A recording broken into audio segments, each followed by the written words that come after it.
नुआपड़ा जिला कोमना ब्लॉक अंतर्गत बुद्धि कोमना ग्राम पंचायतर पंडरा पथर और अन्य गाँ मानकरे काल बैशाखी प्रभाव में व्यापक क्षयक्षति होईछि। कुआ पथर माड़ सह वर्षा पवन में धान फसल नष्ट होईछि। गछ पड़ी विद्युत सेवा व्याहत होईछि। आज अपराह्न बुद्धि कोमना पंचायत अंचल में काल बैशाखी तांडव रचिथिला। प्रबल बेगरे पवन बहिबा सह वर्षा और कुआपथर माड़ होइतिला। एथिरे पंडरा पथर गाँवर अनेक चाषी धान चाष नष्ट होइछि। चाषी माने धार उधार करी रबी धान चाष करथिले। जड़ामुंडा सुंदर जलसेचन प्रकल्परू पानी आनी चाष करथिले।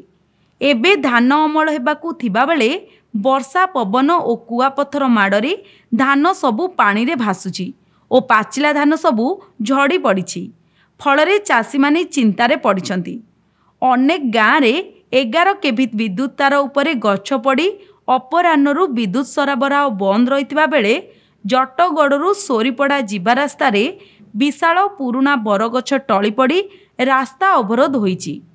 सेहीपरि मानिगुड़ा गनियारी जड़ामुंडा कुमुटीमुंडा और जटगड़ अंचल में काल बैशाखी व्यापक क्षयक्षति होइतिबा अभियोग होईछि।